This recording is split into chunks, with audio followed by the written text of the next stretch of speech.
Kia ora, and welcome to this third and final installment on the saga that we have on acute cardiogenic pulmonary edema. By way of introduction, I just wanted to point out that managing this condition can be quite challenging. As paramedics, you're going to have to deal with severely ill patients who can be quite anxious and agitated and require treatments that are not easy to necessarily apply while patients are in that state. On the other side of the ledger, the fortunate news is that there's a small number of very simple steps that can be employed to assist in the management of ACPO. So this session will briefly review the tools that we use to estimate the severity of a presentation before we go on to review the techniques themselves. So let's move on with that. By definition, acute cardiogenic pulmonary edema is a severe presentation of left ventricular failure. Any change in the patient's baseline indicates an advancing dysfunction and is very likely to require some degree of treatment. The key point in assessing severity is recognizing the presence of hypoxia, altered mental status, and worsening signs of perfusion. Now, hypoxia should not be tolerated and be corrected with supplemental oxygen via a mask, but if saturations don't improve with this technique, you're going to have to use positive pressure ventilation with something like CPAP or a bag mask device that's been fitted with a PEEP valve. Patients that have a clearly altered level of consciousness require resuscitation. And again, the use of positive pressure ventilation via a bag mask, PEEP valve, and supplemental oxygen is going to be the first step. You can use the perfusion status assessment and the respiratory assessment tools to complete the severity assessment when you're not dealing with patients who have an altered level of consciousness or other severe symptoms. Auscultation is a vital skill in recognizing the character of the respiratory sounds associated with these conditions. You should listen and record whether the sounds are bilateral, the respiratory phase they're occurring in, and the height on the chest wall that you're able to hear them. Now, moderate presentations are likely to be characterized by patients who can comply with instructions and show signs of recovery or stabilization with the early phases of treatment. The procedural approach in this case maximizes venous pooling by sitting the patient upright, and should the patient's blood pressure be sufficient, administering some sublingual nitrates. Now, should sublingual nitrates have a limited effect or can't be used because perhaps the patient is wearing a CPAP mask, you can use glycerol trinitrate transdermal patches for a longer acting solution. And just as a word of warning, hypertensive patients should not receive nitrates, and likewise, CPAP may pose some risk to them. Let's go on to look at some of the more specific modalities and treatment. So we have three main strategies that we're going to look in the situation. We're going to concentrate on the first two, which is the management of preload and the management of hypoxia. So, reducing preload. Now, preload is the force that's applied to the ventricular wall before systole. And the most significant element of preload is going to be the amount of blood that enters the ventricle during the diastolic phase. Under normal circumstances, more volume means more stretch, which means a higher stroke volume during systole. With the remodeling that is part of heart failure, this equation no longer works, and an increased preload can actually cause the stroke volume to fall. If this happens to the left ventricle, the symptom that we're going to see is acute cardiogenic pulmonary edema. For these reasons, the standard approach to managing acute cardiogenic pulmonary edema is to reduce the preload, hoping that this is going to improve left ventricular performance. Reducing preload is synonymous with reducing the amount of blood that returns to the heart. To achieve this, it's necessary to increase the percentage of the total blood volume that's held in the veins, and this can be accomplished in two ways. Firstly, let's get the patient into a sitting position with their legs dependent. This allows gravity to push and hold blood in the venous reservoir in the lower limbs, The volume held in that reservoir does not return to the heart, and therefore the preload is going to be less, and hopefully left ventricular performance is going to improve. The second plan of attack is to use vasodilation, and we're going to use short-acting drugs that cause this dilation to occur and increase the size of the venous reservoir.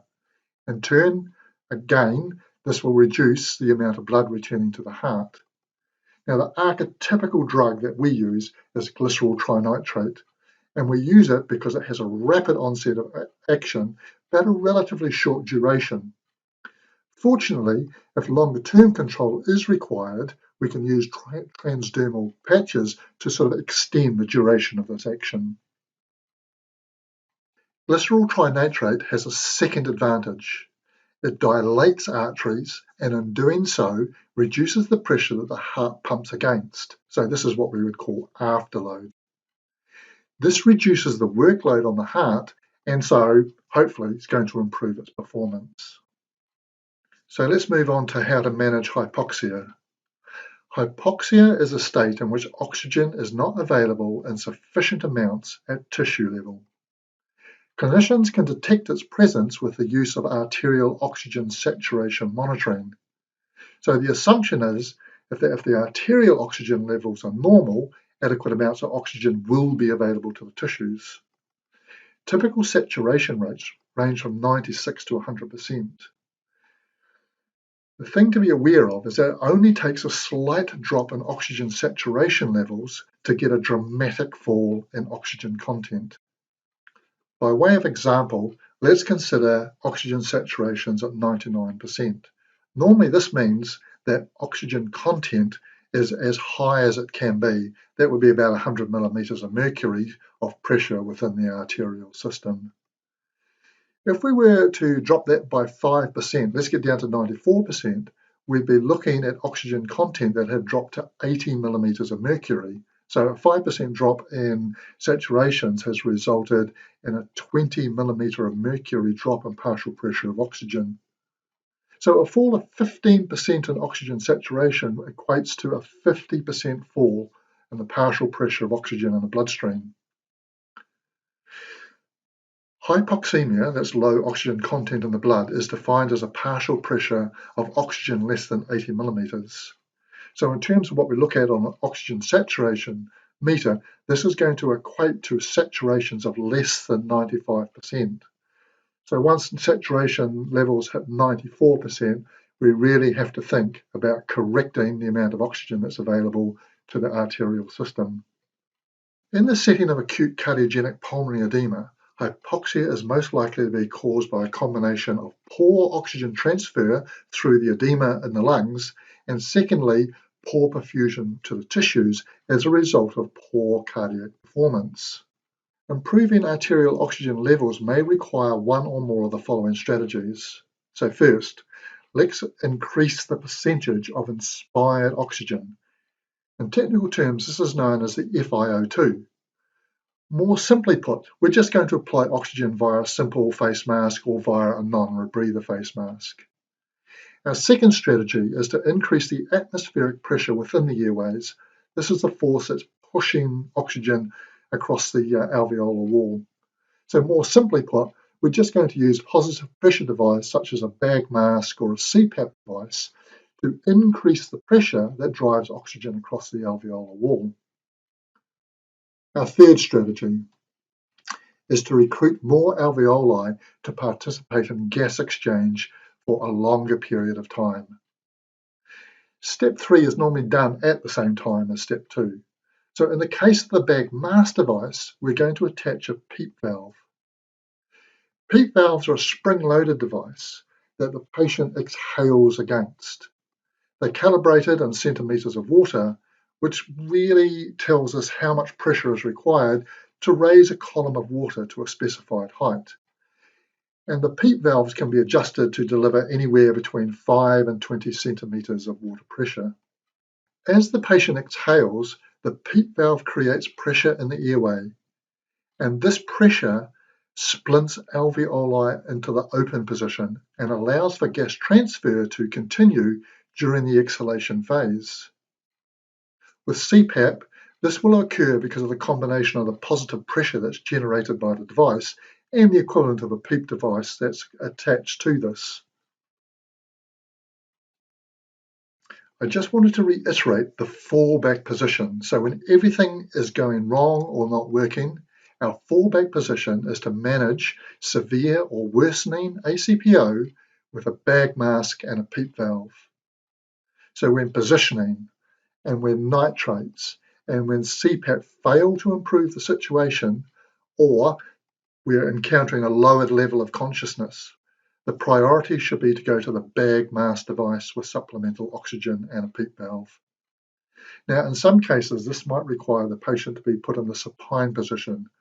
However, under these circumstances, this might be preferable to worsening ACPO in a severely compromised patient, and at least we're going to get some gas transfer and some respiratory pressure. I'll briefly touch on managing shock. I think it's something that you'll encounter later in the degree, but just as an oversight, let's consider cardiogenic shock as a recognised complication of heart failure. So it can occur in the presence of ACPO, but often it won't. Management for cardiogenic shock is to use fluids to support the blood pressure and thereby support perfusion. But a lot of caution is required to avoid an exacerbation of ACPO by overloading fluid and increasing the preload. For this reason, if you're involved in this, you're going to use small boluses like 250 to 500 mils of fluid. And the lung sounds have to be monitored frequently to make sure that ACPO is not developing or worsening. There's a role for inotropic drugs such as metaraminol or adrenaline. They can be very helpful in this setting, and at the moment we would normally expect them to be employed by intensive care paramedics. Now, the handout that accompanies this has a little more information on all of these tools and the strategies that we've discussed to date. So remember, our go-to strategies are to reduce preload by sitting the patient up and having their legs dependent. We use short-acting vasodilative drugs to reduce preload and have the advantage of also lowering afterload. We've got two tools to increase positive pressure. The first of these is the bag mask device with a PEEP valve. So we're going to use a spring-loaded device that people have to breathe against to splint some alveoli open and to increase the duration of gas transfer across the alveoli.